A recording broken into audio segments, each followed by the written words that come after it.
இந்திய பொருளாதார வளர்ச்சியில் சந்தேகங்கள் இருப்பதாக இன்டர்நேஷனல் மானிட்டரி ஃபண்ட் ஐஎம்எஃப் ஒரு புதிய தகவலை வெளியாக்கி அது பெரும் பரபரப்பை ஏற்படுத்தியிருக்கிறது.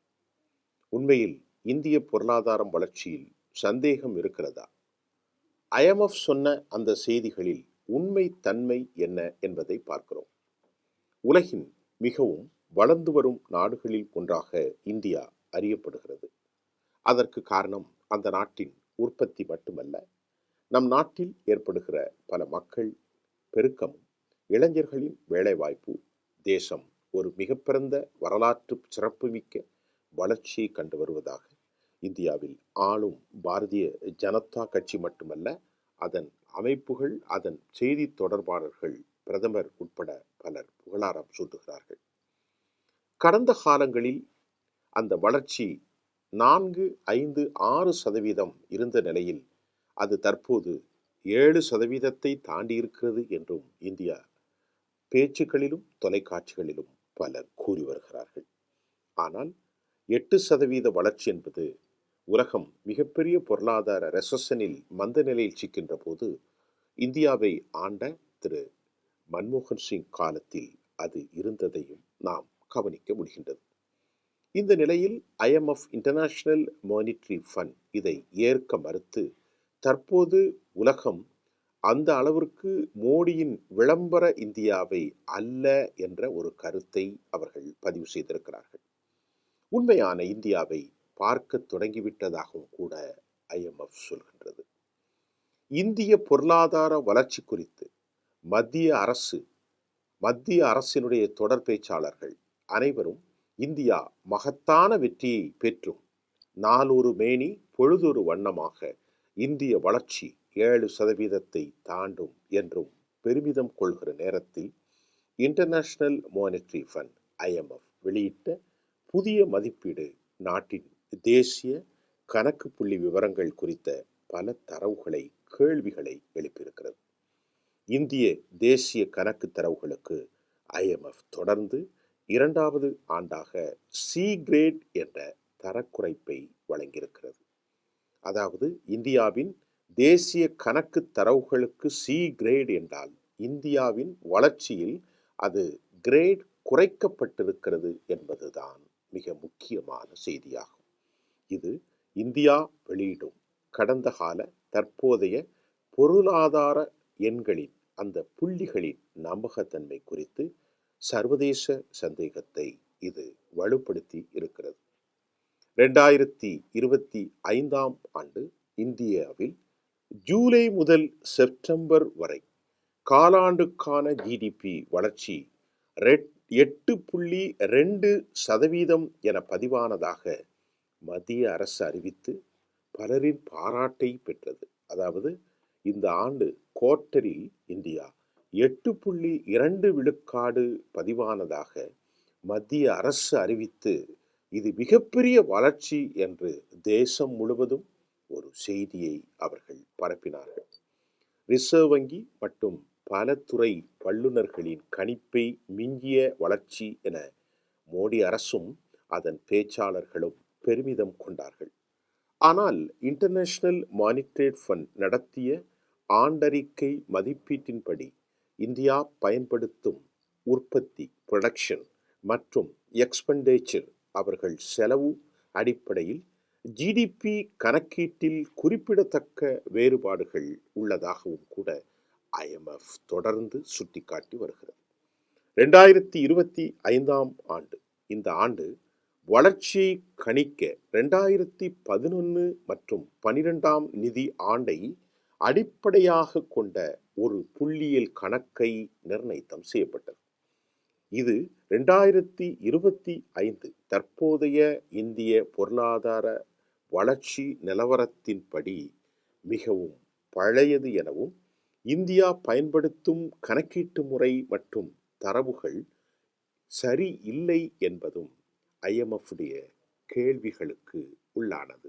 அதாவது ஐஎம்எஃப் இந்த கேள்விகளை இந்திய பொருளாதார நிபுணர்களை நோக்கி எழுப்பி திக்குமுக்காட செய்திருக்கிறது. இந்த நிலையில் இந்தியாவின் உற்பத்தி மற்றும் செலவு அடிப்படையில் ஜிடிபி மொத்த உள்நாட்டு உற்பத்தி, அதாவது கிராஸ் டொமஸ்டிக் ப்ராடக்ட், மொத்த உள்நாட்டு உற்பத்தி கணக்கீட்டின் செலவு அடிப்படை தரவுகளில் பெரிய வேறுபாடு உள்ளதாகும். இது போலியான கணக்கு என்பதை வேறு விதத்தில் IMF குறிப்பிட்டிருக்கிறது. முன்னாள் தலைமை புள்ளியின் அதிகாரி பிரணாப் சென் கூறுகையில், ஸ்டாட்டிஸ்டிக்ஸினுடைய எக்ஸ்பர்ட்ஸ் பிரணாப் சென் கூறுகையில், மத்திய அரசு வெளியிடும் ஜிடிபி வளர்ச்சி எண்கள் குறைந்தது 1.5% வரை மிகைப்படுத்தப்பட்டுள்ளது என்றும், கன்சியூமர் பிரைஸ் இண்டெக்ஸ், அதாவது அதை ஆங்கிலத்தில் CPI என குறுக்கீட்டு முறையில் குறிப்பார்கள், இந்த கன்சியூமர் பிரைஸ் இண்டெக்ஸ் தரவுகள் 5 ஆண்டுகளுக்கு ஒரு முறை புதுப்பிக்கப்பட வேண்டும் என்றும், ஆனால் இந்தியாவில் 12 ஆண்டுகளாக CPI கன்சியூமர் பிரைஸ் இண்டெக்ஸ் புதுப்பிக்கப்படவில்லை என்றும், இந்தியாவின் இந்த கணக்கீட்டு முறைகளில் டிரான்ஸ்பரன்சி என்னும் வெளிப்படைத்தன்மை மிக மிக குறைவாக இருப்பதாகவும் சொல்லப்படுகிறது. இதன் விளைவாக இந்தியா வெளியிடும் ஜிடிபி, நாம் ஏற்கனவே சொன்ன மாதிரி கிராஸ் டொமஸ்டிக் அந்த வளர்ச்சி குறித்த எண்கள், இது உண்மையை பிரதிபலிக்கவில்லை என்ற சந்தேகம் உருவாகி உள்ளது என முன்னாள் புள்ளியியல் துறை ஸ்டாட்டிஸ்டிக்ஸ் அதிகாரி பிரணாப் சென் கூறியிருக்கிறது. பெரும் அதிர்ச்சியை உருவாக்கியிருக்கிறது. பிரணாப் சென்னுடைய இந்த விமர்சனத்தை உறுதிப்படுத்திய சர்வதேச கடன் வழங்கும் உலக வங்கிக்கு ஒப்பான இன்டர்நேஷனல் மானிட்டரி ஃபண்ட், கடன் வழங்கும் the world bank, Asians development போன்ற அமைப்புகள் IMF சொல்வதின் அடிப்படையில் தான் முடிவுகளை அவர்கள் எடுப்பார்கள். IMF எதை சொல்கின்றதோ, IMFினுடைய இந்த கருத்தை, பிரணாப் சென் விமர்சனத்தை IMF உறுதிப்படுத்தியது. அதே போன்று IMF இன்டர்நேஷனல் மானிட்டரி ஃபண்ட் எடுக்கும் அந்த தரவுகளின் அடிப்படையில் இந்தியாவிற்கு கடன் வழங்கும் அந்த தரவுகள், அந்த குவாலிட்டியை உலக வங்கி வேர்ல்டு பேங்க் மட்டுமல்லாமல் ஏசியன் டெவலப்மெண்ட் பேங்க் போன்ற அமைப்புகளும் அவற்றை உறுதி செய்யும். ஆக IMF சொல்வதின் அடிப்படையில் பல தரவுகள் முடிவெடுக்கப்பட்டால் அது இந்தியாவிற்கு வரும் நாட்களில் பெரும் சிக்கலை ஏற்படுத்திவிடும் என்றும் சொல்லப்படுகிறது.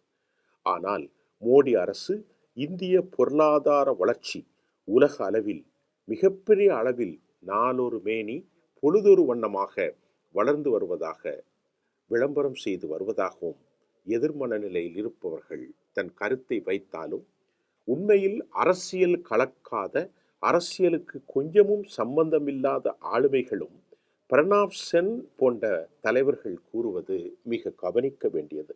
ஆனால் IMFினுடைய இந்த C கிரேட் மதிப்பீடு உண்மையான இந்திய பொருளாதார நிலவரத்தை உலக நாடுகளில் கவனிக்க தொடங்கியுள்ளன என்பதை சுட்டிக்காட்டுகிறது.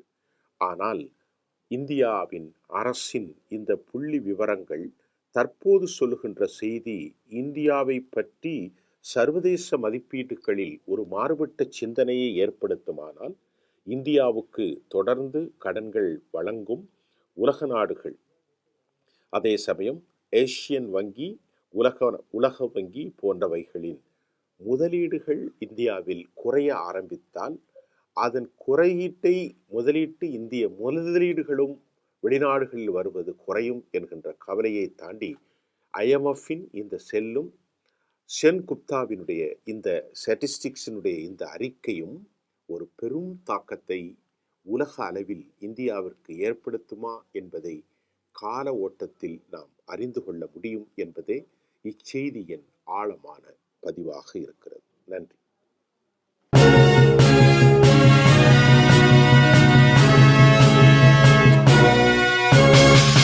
உடனுக்குடன் அப்டேட் தெரிந்து கொள்ள ஜெம் டிவி தமிழ் ஆப்பை இன்ஸ்டால் செய்யவும்.